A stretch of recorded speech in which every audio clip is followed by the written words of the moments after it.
Next topic है हमारा PIH, pregnancy induced hypertension.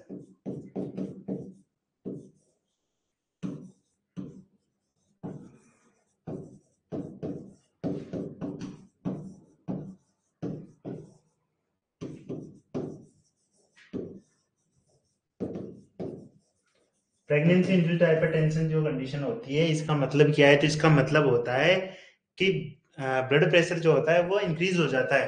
किसके अंदर? प्रेगनेंसी के अंदर। प्रेगनेंसी के अंदर अगर ब्लड प्रेशर इंक्रीज हो जाए, नॉर्मल रेंज से ज्यादा चला जाए, तो इस कंडीशन को हम क्या बोलते हैं? इस कंडीशन को हम बोलते हैं पीआईएच, जिसके अंदर चार कंडीशन जो होती है वो इंक्लूड है। सबसे पहले तो जेस्टेशनल हाइपरटेंशन, एक तो होता है जेस्टेशनल हाइपरटेंशन। सेकंड कंडीशन जो होती है हमारे पास वो है chronic hypertension, chronic hypertension. Third condition है हमारे पास pre eclampsia, and fourth condition जो होती है वो होता है एक्लम्सिया। दूसरा नाम क्या होता है प्रेगनेंसी इंड्यूस्ड हाइपरटेंशन का? तो इसका नाम होता है टॉक्सीमिया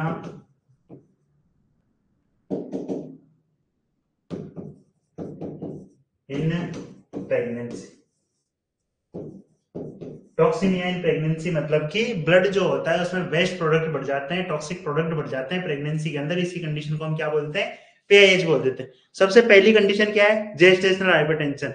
जेस्टेशनल हाइपरटेंशन मतलब क्या होता है? तो जेस्टेशनल हाइपरटेंशन का मतलब आप समझेंगे कि ब्लड प्रेशर जो होता है वो इंक्रीज हो जाता है प्रेगनेंसी में। लेकिन प्रेगनेंसी में कब?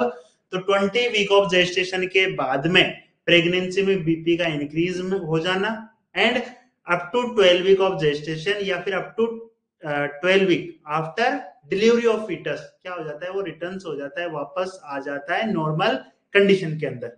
कब बढ़ेगा बीपी? तो बीपी जो होता है वो इंक्रीज होता है 20 वीक ऑफ जेस्टेशन के बाद में। इससे पहले क्या कंडीशन होती है? तो इससे पहले फीमेल जो होती है वो नॉर्मोटेंसी होती है, और 12 वीक आफ्टर डिलीवरी के बाद भी क्या हो जाती है? नॉर्मोटेंसी हो जाती है। मतलब कि ब्लड प्रेशर जो होता है वो 20 वीक ऑफ जेस्टेशन से पहले और 12 वीक ऑफ डिलीवरी के बाद में नॉर्मल रहेगा।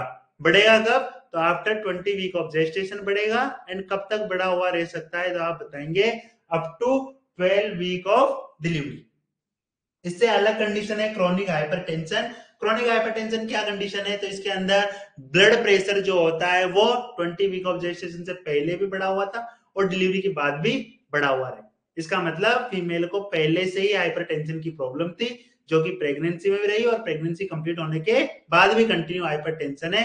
तो इस कंडीशन को हम क्या बोल देते हैं? तो इस कंडीशन को हम बोलते हैं क्रोनिक हाइपरटेंशन। प्री एक्लम्सिया के अंदर क्या कंडीशन हो जाती है? तो प्री एक्लम्सिया के अंदर सेम कंडीशन होती है जेस्टेशनल हाइपरटेंशन वाली, कि ब्लड प्रेशर जो इंक्रीज होता है वो इंक्रीज कब होगा? तो वो होगा 20 वीक ऑफ जेस्टेशन के बाद में, and up to 12 week after delivery वापस नॉर्मल आ जाता है। लेकिन दोनों में डिफरेंस क्या होता है? तो प्री एक्लम्सिया में साथ में प्रोटीनूरिया भी देखा जाता है। क्या देखा जाता है? प्रोटीनूरिया। और प्रोटीनूरिया जब भी किसी कंडीशन में देखा जाता है तो साथ साथ में दो प्रॉब्लम और एसोसिएटेड होती है, साथ में ही दो प्रॉब्लम देखी जाती है। एक होती है उसमें से एडिमा और दूसरा होता है ओलिगोयूरिया। तो प्री एक्लम्सिया के अंदर जेस्टेशनल हाइपरटेंशन वाला बीपी तो बढ़ेगा, लेकिन साथ साथ में क्या कंडीशन डेवलप हो जाएगी? Proteinuria, oedema and oliguria. ये कंडीशन भी अगर डेवलप हो जाए तो उसको हम क्या बोल देंगे? प्री एक्लम्सिया हम बोलते हैं।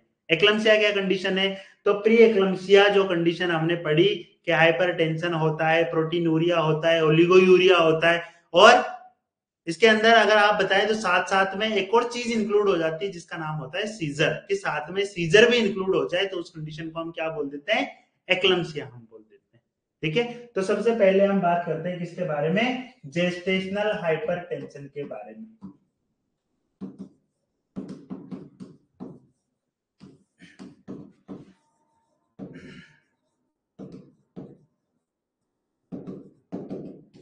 Gestational hypertension, increase blood pressure more than 140 by 90 mmHg कितना हो जाए बीपी बढ़ के, तो बीपी जो होता है वो बढ़ जाए और 140 सिस्टोलिक एंड डायस्टोलिक 90 mmHg से ऊपर चला जाए। कब? After 20 week of gestation and returns to normal up to 12 week after birth या फिर delivery of foetus.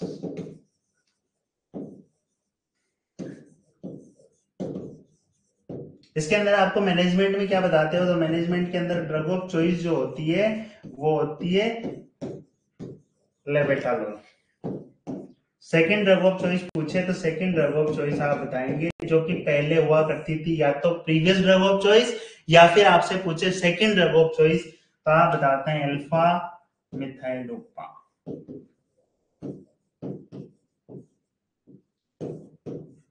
Centrally acting drug, या फिर आपसे अगर क्वेश्चन में ऐसा पूछा जाता है कि सेंट्रली एक्टिंग ड्रग कौन सी है जो कि हम जेस्टेशनल हाइपरटेंशन में ड्रग ऑफ चॉइस देते हैं, तो सेंट्रल एक्टिंग ड्रग कौन सी रहेगी, वो रहेगी अल्फा मिथाइलोपा। अल्फा मिथाइलोपा जो होती है वो अल्फा रिसेप्टर पे काम करती है। अल्फा 2 जो होता है इसको क्या कर देती है, एक्टिविटी को बढ़ा देती है। अल्फा 2 एगोनिस्ट होती है। अगर ये बीपी एक्टिविटी को बढ़ा देगी तो उससे क्या हो जाएगा, सिंपैथेटिक नर्वस सिस्टम जो होता है उसकी एक्टिविटी क्या हो जाती है, ब्लॉक हो जाती है, जिसकी वजह से बीपी जो होता है वो क्या होने लगता है, कम होने लगता है। सेकेंड कंडीशन कौन सी है हमारे पास, तो सेकेंड कंडीशन जो होती है ये है क्रोनिक हाइपरटेंशन।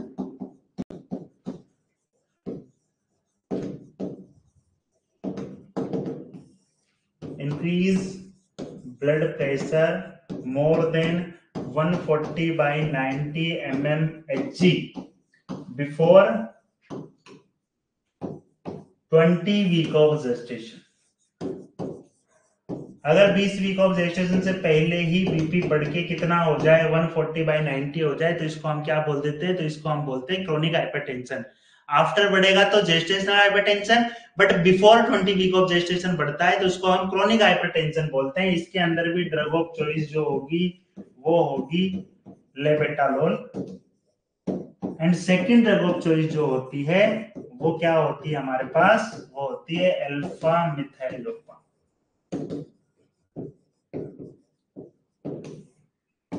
नेक्स्ट और थर्ड कंडीशन जो होती है ये है प्री एक्लम्सिया। प्री एक्लम्सिया क्या कंडीशन है, तो प्री एक्लम्सिया में आप बताते हो कि increase blood pressure more than 140/90 mmHg after 20 week of gestation.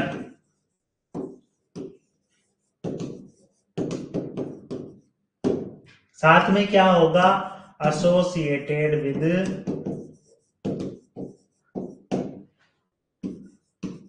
Proteinuria,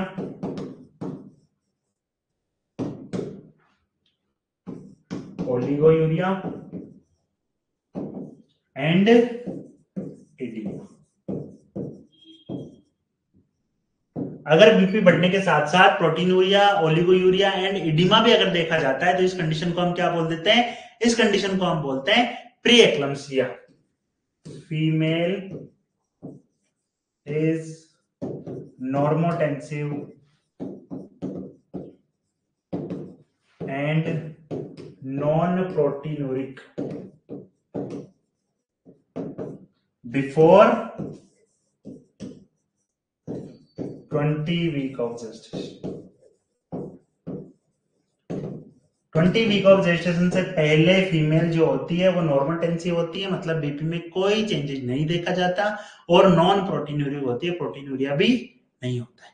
ठीक है, पहले जो होता था हम इसको डिवाइड किसके बेस पे करते थे, तो प्री एक्लम्सिया दो टाइप का होता है, एक होता है माइल्ड प्री एक्लम्सिया और एक होता है सीवियर प्री एक्लम्सिया।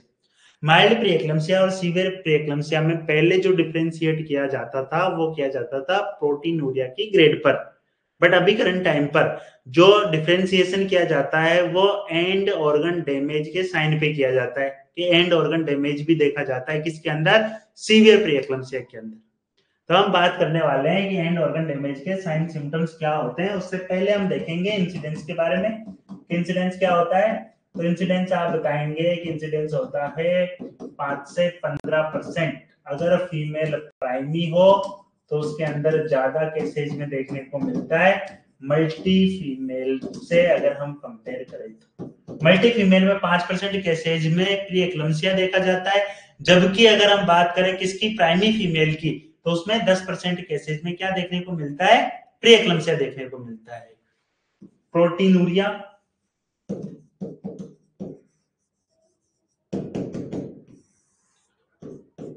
प्रोटीनूरिया का टाइप या ग्रेड हम बात करें तो ट्रेस अमाउंट में, ठीक है,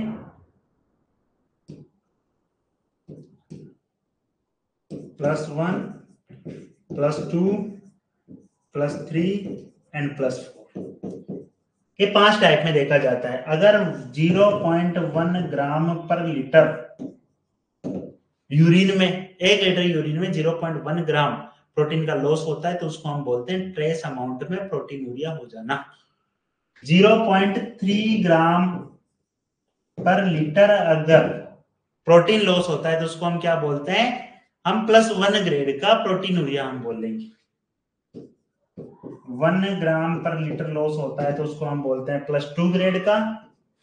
3 ग्राम पर लीटर अगर होता है तो उसको हम बोल देते हैं +3 ग्रेड का।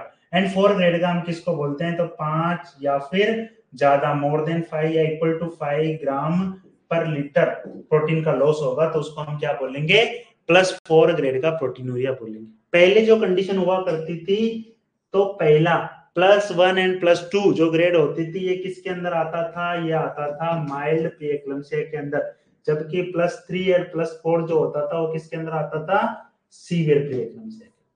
पहले ये डिफरेंशिएशन किया जाता था इसके अंदर, लेकिन करंट टाइम पर अगर हम इसका क्लासिफिकेशन देखें तो वो किसके बेस पे किया जाता है, तो वो किया जाता है sign of end organ damage.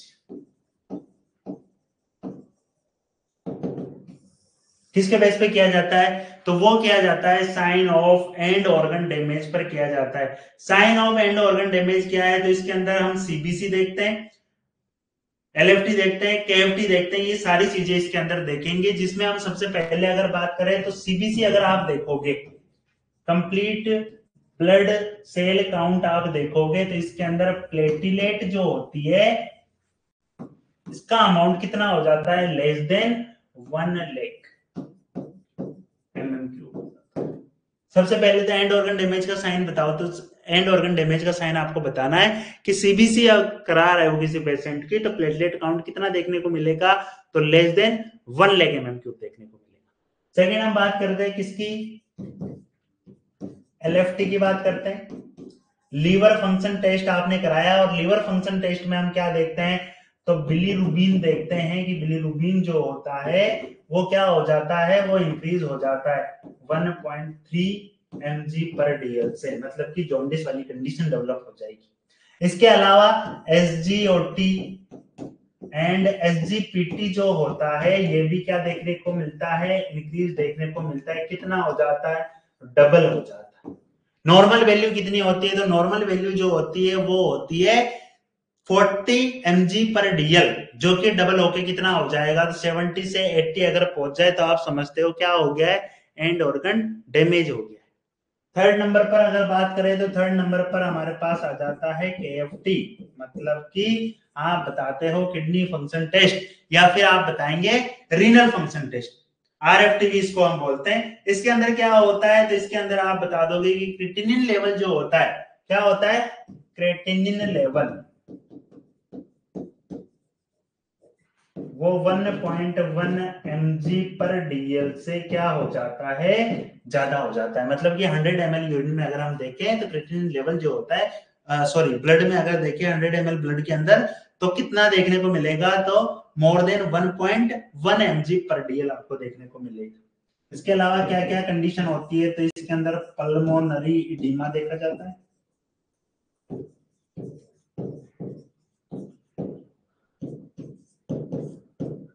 5th number पे आप बता सकते हैं कि हेडेक देखा जाएगा, ब्लर विजन देखा जाएगा,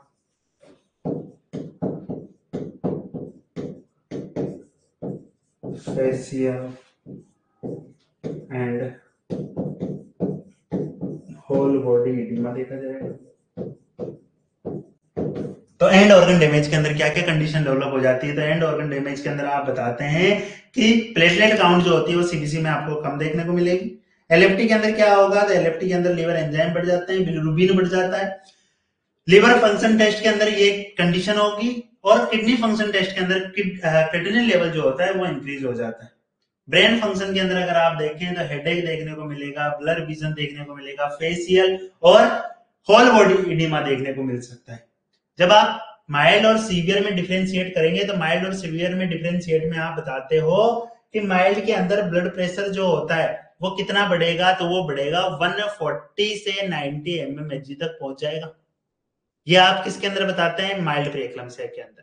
सीवियर के अंदर क्या होता होगा? तो सीवियर के अंदर आप बताएंगे कि सीवियर के अंदर ब्लड प्रेशर और भी ज्यादा बढ़ जाता है, और ज्यादा बढ़ के कितना रह जाएगा? तो ज्यादा बढ़ के 160/110 mmHg हो जाता है। कितना हो जाता है? 160/110 mmHg। सेकेंड डिफरेंट, तो आप बताते हैं कि एंड ऑर्गन डैमेज के साइन प्रेजेंट होते हैं सीवियर के अंदर और एब्सेंट होते हैं माइल्ड के अंदर। तो आप डिफरेंशिएट कर सकते हैं दोनों को कि mild pre eclampsia and severe pre एक्लम्सिया।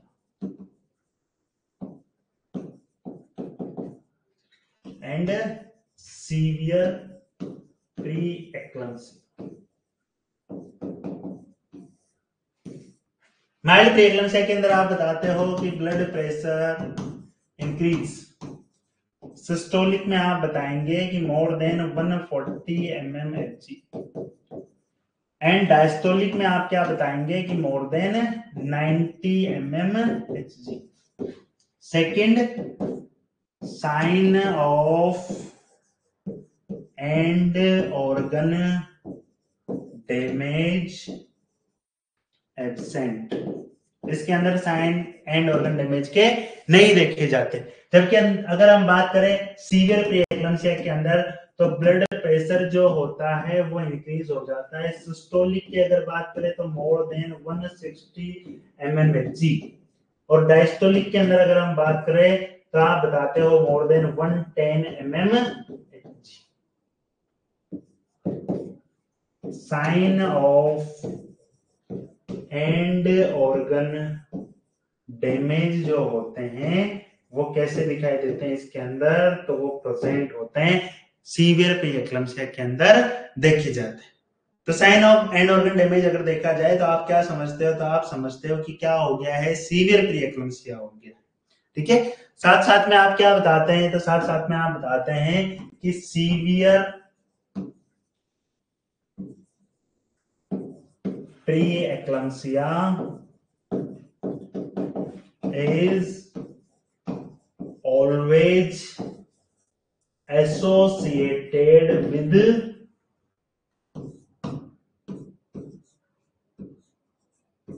HELLP syndrome।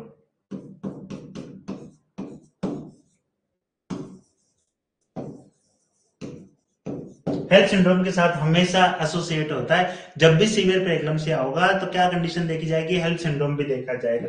HELLP syndrome का मतलब क्या है? तो आप बताएंगे हेल्प सिंड्रोम का मतलब होता है, एच से हो गया हीमोलाइसिस। क्या हो जाता है? हीमोलाइसिस, बिलिरुबिन बढ़ने लगेगा। ई एल से क्या हो जाता है? तो एलिवेटेड हो जाता है लीवर एंजाइम, जो कि हम पहले बात कर चुके हैं कि लीवर एंजाइम जो होता है वो बढ़ने लगता है, और लीवर एंजाइम बढ़ के डबल हो जाएगा। साथ में क्या होगा? तो एलडीएच जो होता है वो भी मोर देन 600 mg/dl देखने को मिलता है। नेक्स्ट एलपी का मतलब होता है low platelet count. Low platelet count के अंदर आप बताएंगे कि लेस देन 1 लाख mm³ देखी जाती है प्लेटलेट की काउंट। प्लेटलेट काउंट जो होती है वो क्या देखी जाती है? तो लेस देन 1 लाख mm देखी जाती है। नेक्स्ट बात करें तो हेल्प सिंड्रोम जो होता है इसको 3 ग्रेड में डिवाइड किया गया है। 3 ग्रेड में डिवाइड हम करते हैं, तो इसके अंदर क्या क्या हम बात करेंगे, तो टाइप्स जो होते हैं या ग्रेडिंग सिस्टम जो होती है किसकी, हेल्प सिंड्रोम की।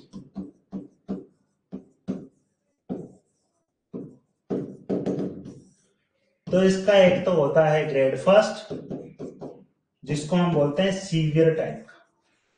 सीवियर के अंदर क्या होगा, तो सीवियर के अंदर आप बताते हो प्लेटिलेट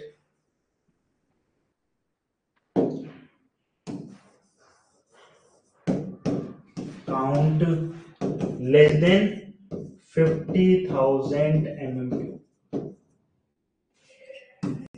सेकंड होता है हमारे पास ग्रेड 2, जिसको हम बोलते हैं मॉडरेट। इसमें प्लेटिलेट का काउंट जो देखा जाता है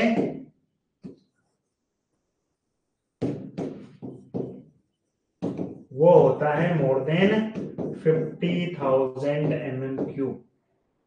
एंड थर्ड जो होता है वो होता है ग्रेड थर्ड, और ग्रेड थर्ड को आप बताते हो माइल्ड।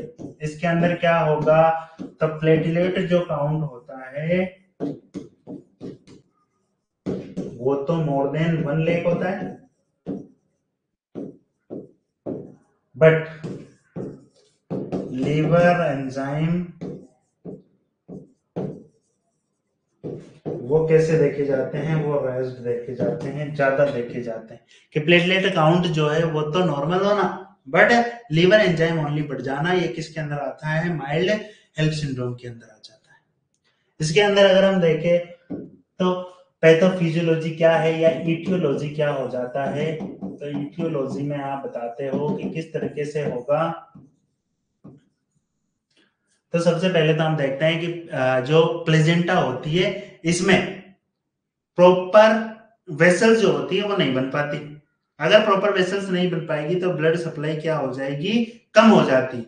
और ब्लड सप्लाई कम होने की वजह से आप बताते हैं कि एंडोथीलियल जो होती है वो डिसफंक्शन हो जाती है, काम नहीं कर पाती। नहीं कर पाएगी तो इस वजह से क्या होगा कि एंडोथीलियल जो ब्लड वेसल्स की लेयर होती है एंडोथीलियल से फ्लूइड लीक होने लगेगा, और फ्लूइड लीक होके क्या हो जाएगा, एक्यूमुलेट हो जाएगा कहां पर, थर्ड स्पेस में, जिसकी वजह से क्या देखा जाता है, एडिमा देखा जाता है। ठीक है, तो सबसे पहले तो अगर आपसे पूछे कि इटियोलॉजी में क्या बताएंगे, तो इटियोलॉजी में बताएंगे इडियोपैथिक। इसका कारण जो है एग्जैक्ट कोज वो पता नहीं है, बट अगर आपसे फिर भी पूछा जाता है तो आप बताते हैं कि trophoblastic invasion is incomplete.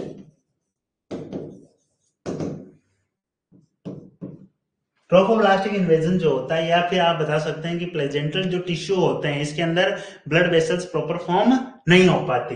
Blood vessels proper form नहीं हो पाएगी तो ब्लड सप्लाई क्या हो जाएगी, तो ब्लड सप्लाई जो होती है वो हो जाती है डिक्रीज, और ब्लड सप्लाई डिक्रीज होने की वजह से क्या देखा जाता है, तो देखा जाता है प्लेजेंटल इस्कीमिया। प्लेजेंटल इस्कीमिया की वजह से क्या प्रॉब्लम होगी, तो प्लेजेंटल इस्कीमिया की वजह से आप बताते हो कि जब भी प्लेजेंटल इस्कीमिया हो जाता है तो इंफ्लामेटरी मीडिएटर रिलीज होने लगते हैं। क्या रिलीज होने लगते हैं, inflammatory release of inflammatory mediator and vasoconstrictive substance, जिसकी वजह से क्या होगा, तो एंडोथीलियल जो लेयर होती है वो क्या हो जाती है, डिसफंक्शन हो जाती है। एंडोथीलियल डिसफंक्शन होने की वजह से आप बताते हैं leakage of fluid from blood vessels to third space. इसको हम क्या बोल देते हैं, तो इसको हम बोल देते हैं एडिमा। लेकिन साथ साथ में क्या हो जाएगा, जब लीकेज ऑफ फ्लूइड होता है तो लीकेज ऑफ फ्लूइड होने की वजह से आप बताते हो कि हीमो कंसंट्रेशन भी देखा जाता है, क्योंकि फ्लूइड जो होता है वो क्या हो गया है, बाहर निकल गया है, और फ्लूइड वेसल से बाहर निकल गया है तो ब्लड कैसा हो जाएगा, कंसंट्रेटेड हो जाएगा due to increase fluid shifting haemoconcentration हो जाता है। हीमो कंसंट्रेशन हो जाएगा तो ब्लड सप्लाई जो होती है वो प्रॉपर नहीं हो पाती, इस वजह से क्या होने लगता है, sign of end organ damage starts to.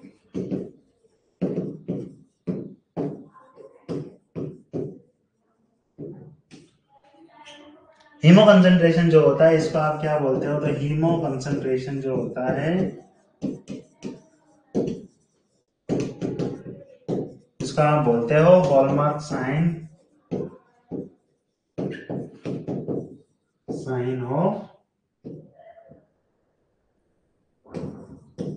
Pre eclampsia या फिर PH. Increase serum uric acid,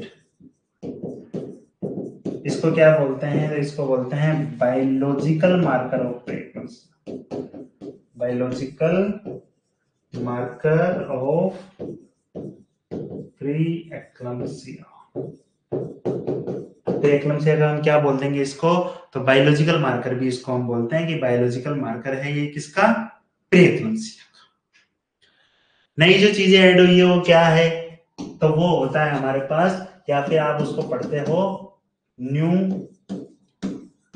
predictor of PIH, कि पीआईएच को हम प्रिडिक्ट कैसे कर सकते हैं, तो आप बताते हो कि इसके अंदर दो चीजें देखने को मिलेगी।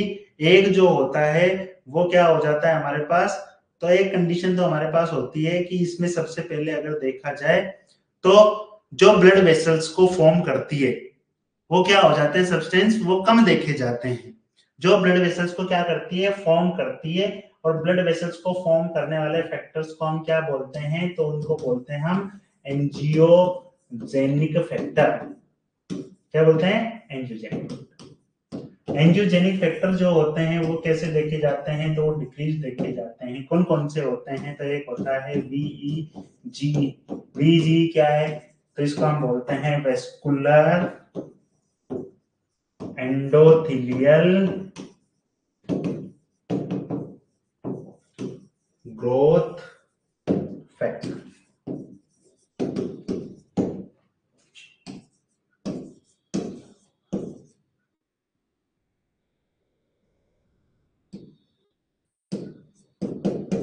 एक होता है प्लेसेंटल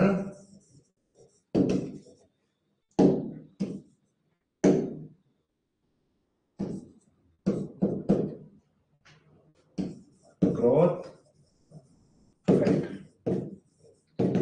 ये दोनों कम होने की वजह से blood vessels formation is incompleted. Blood vessels का फॉर्मेशन जो होता है वो क्या हो जाता है, इनकम्प्लीट हो जाता है। बाकी इंक्रीज हो जाते हैं anti angiogenic factor.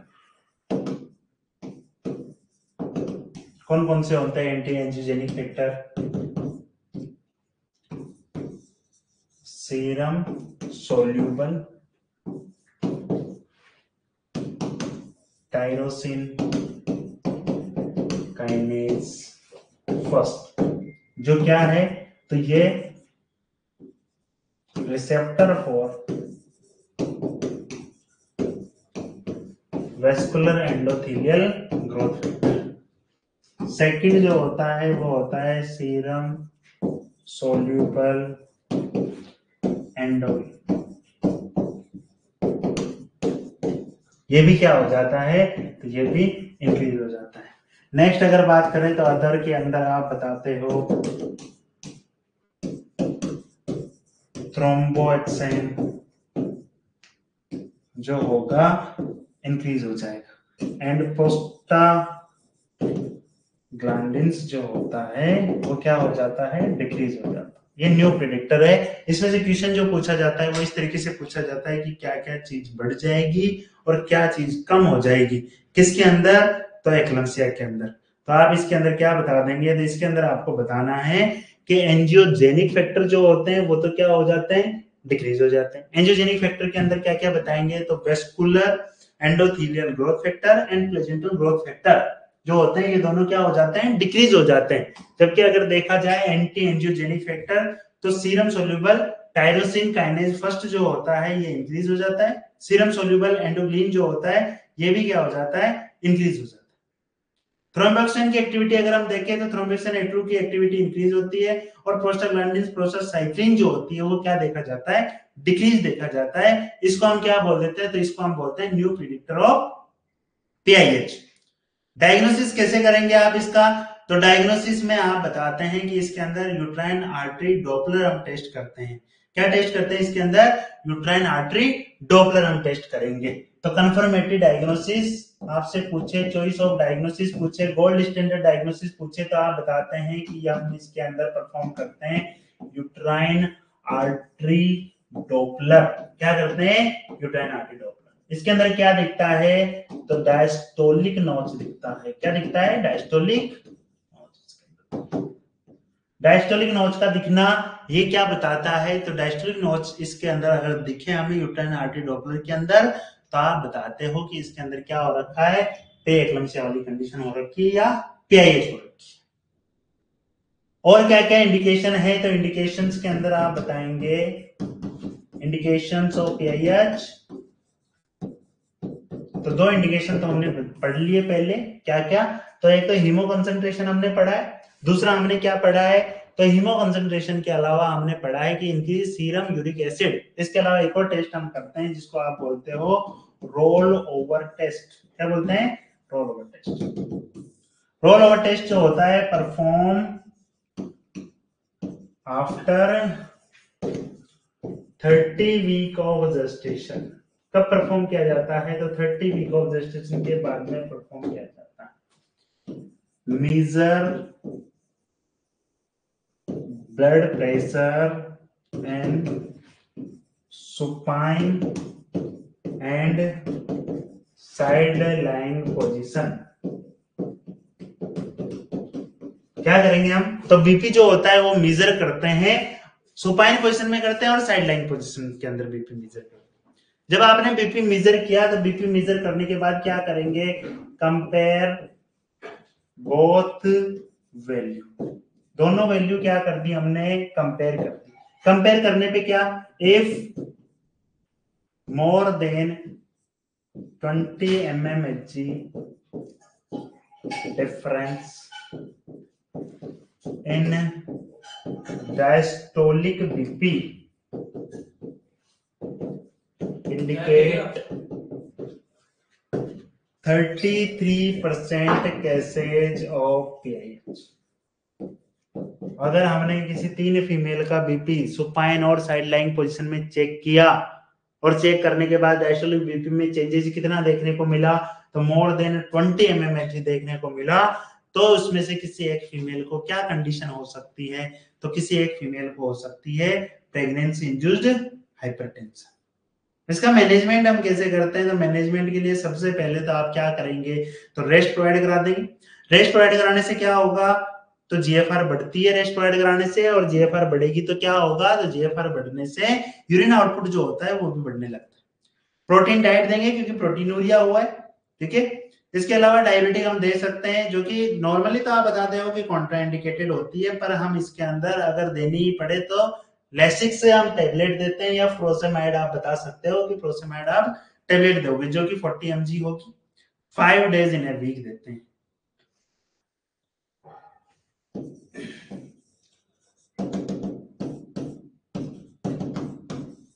Provide rest. Rest करने से क्या होगा, तो जीएफआर जो होती है वो क्या हो जाएगी, इंक्रीज हो जाएगी, जिससे क्या होगा, यूरिन आउटपुट जो होता है वो क्या होने लगेगा, इंक्रीज होने लगेगा। सेकेंड स्टेप में आप क्या करते हो, तो इंक्रीज प्रोटीन डाइट 100 ग्राम पर डे के हिसाब से हम क्या देंगे इसके अंदर, तो इसके अंदर हम देते हैं प्रोटीन। इसके अलावा और क्या करोगे आप, तो इसके अलावा हम डायबिटिक दे सकते हैं, लेकिन सबसे पहले तो आपको यह बताना है कि diabetics are contraindicated in pregnancy, but furosemide can be given 40 mg per day 5 day in a week। एक वीक में कितने दिन देनी है आपको, 5 दिन आपको देना होता है, 5 डे इन ए वीक आप देते हो, ठीक है। इसके अलावा और क्या कर सकते हैं मैनेजमेंट के अंदर, तो यहाँ पर बहुत ध्यान रखने वाली चीज है कि अगर मैनेजमेंट पूछा जाता है पीआईएच का, तो इसके अंदर आप क्या दे सकते हो, एंटीऑक्सीडेंट दे सकते हैं, जो कि विटामिन सी होता है, विटामिन ई होता है। लेकिन ये कब देना है, तो ये जब ही हमें देना है जब मैनेजमेंट पूछा जाए। अगर पूछा जाता है कि प्रिवेंट करना है हमें प्री एक्लम्सिया को, तो उसके अंदर विटामिन सी और विटामिन ई बिल्कुल नहीं आएगा। उसके अंदर क्या आ जाएगा, तो उसके अंदर आता है कैल्शियम सप्लीमेंट हम देते हैं। क्या देते हैं हम, कैल्शियम सप्लीमेंट हम देंगे। तो अगर आपसे पूछा जाता है मैनेजमेंट ऑफ प्री एक्लम्सिया, तो उसके अंदर आप एंटीऑक्सीडेंट विटामिन सी और विटामिन ई भर के आते हैं। लेकिन आपसे पूछा जाता है ड्रग टू प्रिवेंट प्री एक्लम्सिया, तो प्री एक्लम्सिया को प्रिवेंट करने के लिए सबसे पहले तो आप बताते हो कि हम क्या दे सकते हैं इसके अंदर, तो इसके अंदर आप दे सकते हो एस्प्रिन और लो डोज हिपेरिन। एस्प्रिन हम देंगे, प्लस में क्या दे सकते हो, low dose heparin. Second number पे आप क्या दे सकते हो, तो कैल्शियम सप्लीमेंट आप दे सकते हैं। और थर्ड नंबर पे आपको क्या करना है, तो थर्ड नंबर पर आप बताते हो कि पेशेंट को एक्सरसाइज के लिए एडवाइज करना है। क्या करना है, एक्सरसाइज के लिए एडवाइज करना है। बाकी अगर बात की जाए कि डेफिनेटिव मैनेजमेंट बताओ कि कंफर्मेटरी मैनेजमेंट क्या होता है, तो कंफर्मेटरी मैनेजमेंट हम दोनों कंडीशन के अंदर पढ़ते हैं कि अगर कंफर्मेटरी मैनेजमेंट पूछा जाए या फिर आपसे पूछा जाए डेफिनेटिव मैनेजमेंट, तो डेफिनेटिव मैनेजमेंट के अंदर पहली कंडीशन है हमारे पास माइल्ड प्री एक्लम्सिया। तो माइल्ड प्री एक्लम्सिया के अंदर आप बताते हो कि मोर देन या इक्वल 37 वीक पर आप क्या कर देते हो, टर्मिनेशन ऑफ प्रेगनेंसी। क्या करेंगे, टर्मिनेशन ऑफ प्रेगनेंसी। अगर पूछा जाता है आपसे सीवियर प्री एक्लम्सिया के अंदर, तो सीवियर प्री एक्लम्सिया के अंदर आप बताते हो मोर देन या इक्वल टू 34 वीक्स पर आप क्या कर देते हैं, टर्मिनेशन ऑफ प्रेगनेंसी। बाकी अगर क्वेश्चन कुछ भी पूछा जाए, डेफिनेटिव मैनेजमेंट पूछा जाए, तो आप सीधा सा आंसर बताएंगे कि टर्मिनेशन ऑफ प्रेगनेंसी हम करते हैं इररेस्पेक्टिव टू जेस्टेशनल एज।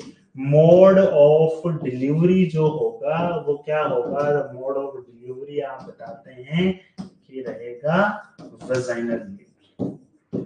क्या रहने वाला है, vaginal delivery mode of delivery होता है। मोड ऑफ डिलीवरी क्या होगा, वजाइनल डिलीवरी होगा, कि हम वजाइनल बर्थ कराएंगे जहां तक पॉसिबल होता है।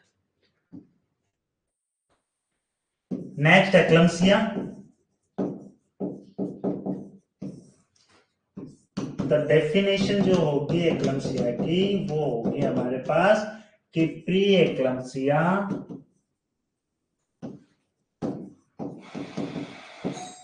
Associated with seizure convulsion. Pre eclampsia जो कंडीशन है वो अगर कन्वर्जन के साथ एसोसिएटेड हो जाए तो आप उसको क्या बोल देंगे, तो उसको आप बोल देते हैं एक्लम्सिया।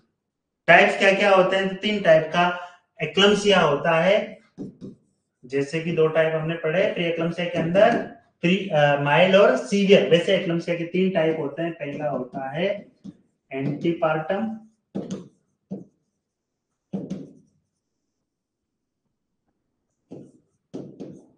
एंटीपार्टम या फिर इसको हम क्या बोल सकते हैं, प्रीपार्टम भी हम बोल सकते हैं। दूसरा होता है इंट्रापार्टम और थर्ड हो जाता है पोस्टपार्टम। ठीक है, एंटीपार्टम के अंदर आप बताते हैं कि 50% केसेस में देखा जाता है बिफोर डिलीवरी ऑफ फिटस,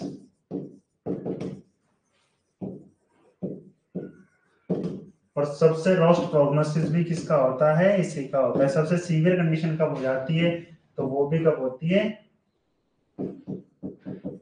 प्रीपार्टम होती है या फिर एंटीपार्टम होती है। इसको प्रीपार्टम भी आप बोल सकते हैं। दूसरा हो गया इंट्रापार्टम,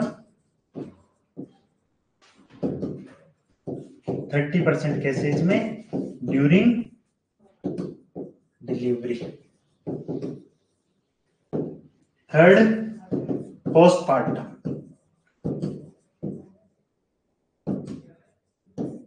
20% केसेज में देखने को मिलता है after delivery up to 48 hours. 48 घंटे तक क्या देखने को मिल सकता है, तो सीजर देखने को मिल सकते हैं। उसको हम क्या बोल देते हैं, तो उसको हम बोलते हैं पोस्टपार्टम। कैसे जो है सबसे मोस्ट कॉमन कौन सा देखा जाएगा, तो एंटीपार्टम सबसे मोस्ट कॉमन देखा जाता है। कारण क्या हो जाता है इसका, तो कारण सिंपल सा है कि due to vasoconstriction,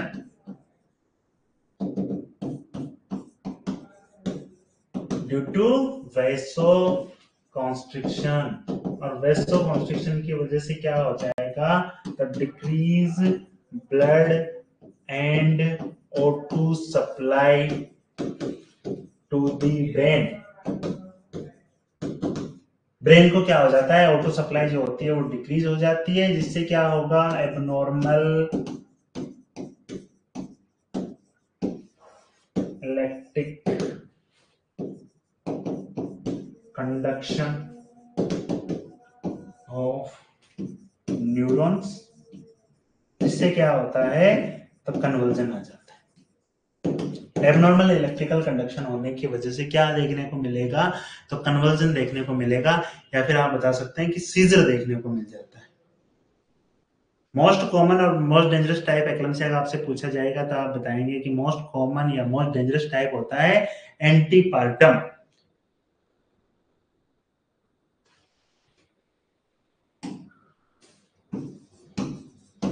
most common and most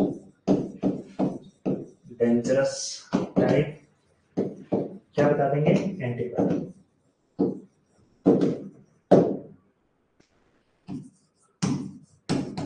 most common MRI finding in eclampsia, subcortical white matter edema।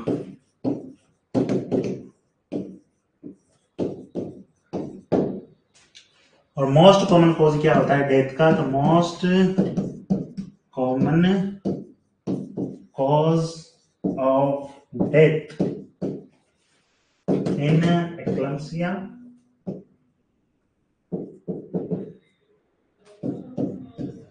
क्या होगा, तो वो हो जाएगा इंट्राक्रेनियल हेमरेज।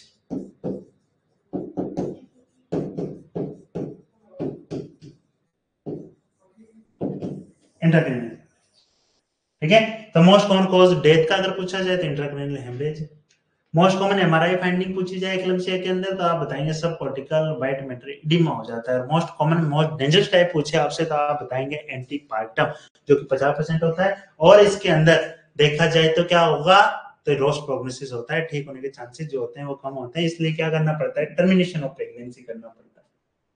मैनेजमेंट की बात कर लेते हैं, तो मैनेजमेंट में आप बताओगे कि सबसे पहले तो ड्रग ऑफ, सबसे पहले हम बात करें मैनेजमेंट, तो जनरल मैनेजमेंट की बात करते हैं। तो जनरल मैनेजमेंट के अंदर आपको क्या करना है, तो जनरल मैनेजमेंट के अंदर आपको करना है एडमिनिस्टर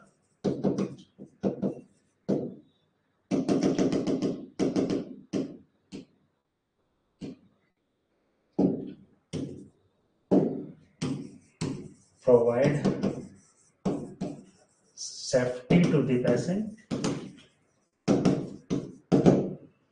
दूसरा administer O2 if needed,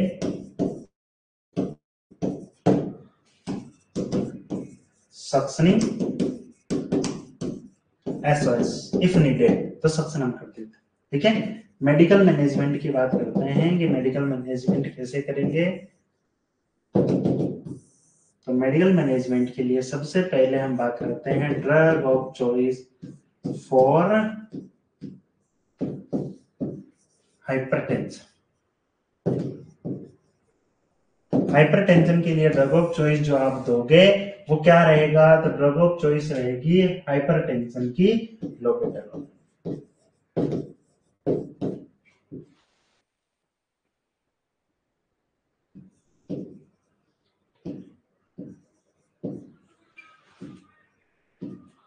maximum dose जो होती है लोबेटालोल की 220 mg होती है, वो हम दे सकते हैं। वो हम स्टार्ट कहां से करते हैं, तो 20 mg, 40 mg, 80 mg and last dose 80 mg। ठीक है, तो 220 डोज टोटल होती है, जो कि हर 5 to 10 मिनट इंटरवल में देते हैं। टोटल डोज कितनी रहेगी लोबेटालोल की, तो वो रहती है 220 mg, जो कि सबसे पहली डोज 20 mg, फिर 40 mg, फिर 80 mg और लास्ट डोज 80 mg, जो कि हम क्या कर सकते हैं, हर 5 से 10 मिनट के अंदर दे सकते हैं। If BP is not controlled, अगर बीपी जो है वो कंट्रोल नहीं हुआ, तो इसके बाद आप देते हो हाइड्रालाजिन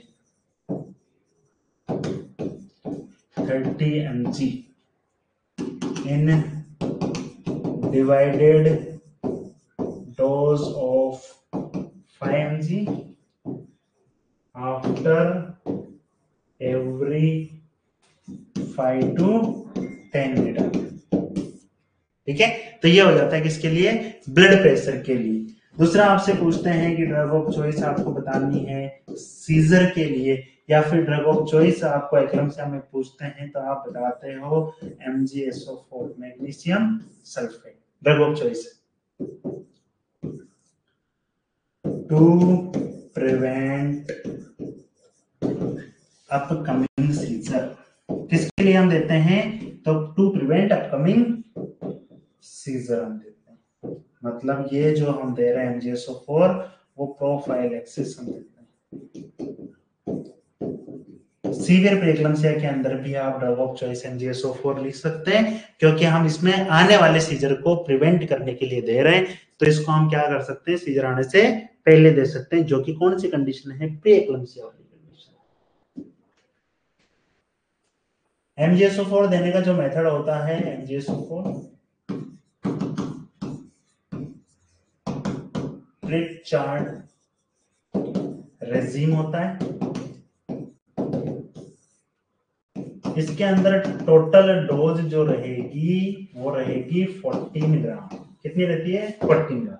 हम टोटल डोज जो देते हैं MgSO4 की वो 14 ग्राम देते हैं, और 14 ग्राम में से 10 ग्राम जो होगी वो हम देंगे intramuscular 5 gram each बटक, and remaining 4 ग्राम जो होती है 4 ग्राम इंट्रावीनस दिया जाता है, एंड 20% कितना परसेंट दिया जाता है, 20% दिया जाता है। जो MgSO4 हमारे पास आता है वो MgSO4 कितने परसेंट में आता है? तो 50% में आता है। कितने परसेंट में आता है? 50% में। 1 ml इक्वल टू 0.5 ग्राम। तो हम इसके अंदर क्या करेंगे, 4 ग्राम में 20% बनाना है तो आप इसके अंदर क्या करोगे, तो 8 ml तो आप क्या ले लेंगे, MgSO4 प्लस 12 ml इसमें क्या कर लेंगे हम, तो इसके अंदर हम डिस्टिल वाटर मिलाएंगे, टोटल हो जाएगा 20 ml, जो कि कितना बन गया है हमारे पास, 20% बन गया है, जिसको हम क्या करेंगे, स्लो इंट्रावेनस हम देंगे। क्या देंगे? स्लो इंट्रावेनस हम इसके अंदर देते हैं। दूसरा जो मेथड होता है हमारे पास वो होता है सेबाई रेजिम, या फिर इसको आप बोलते हो जस्ट मेथड। इसके अंदर हम क्या करते हैं, तो इसके अंदर आप बताओगे कि हम 4 से 6 ग्राम क्या करते हैं, लोडिंग डोज देते हैं। लोडिंग डोज जो होगी वो कितनी होगी, तो आप बता सकते हैं 4 से 6 ग्राम होगी। 6 ग्राम आप दे रहे हैं, जो कि आपको कितना देना है, 20% इंट्रावीनस आप देते हैं। 50% में आता है तो आपको क्या करना है कि 12 ml तो क्या लेना है, MgSO4 प्लस में आपको क्या कर लेना है, तो 18 ml जो होता है वो स्टेराइल वाटर ले लेना है, जिससे क्या होगा, तो ये बन जाएगा हमारे पास 30 ml, जिसके अंदर 6 ग्राम तो क्या है, MgSO4 20% ये बन गया है, जिसको आप क्या करोगे, तो स्लो इंट्रावीनस आप दे देंगे। क्या कर देंगे, स्लो इंट्रावीनस आप दे देंगे। बाकी मेंटेनेंस डोज अगर इसकी देखी जाए तो मेंटेनेंस डोज क्या होती है, तो मेंटेनेंस डोज 2 ग्राम पर इंट्रावीनस क्या करते हैं, तो 1 से 2 ग्राम पर आवर हम इंट्रावीनस हम दे देते हैं। ये आप किसके अंदर करते हो, तो इसको डाइल्यूट करके हम 1 से 2 ग्राम पर आवर हम चलाएंगे, जो कि इंट्रावीनस होगी। ठीक है। इफ सीजर नॉट कंट्रोल्ड, अगर सीजर कंट्रोल नहीं हुए तो आपको क्या करना है, तो इंजेक्शन फिनोबार्बिटोन,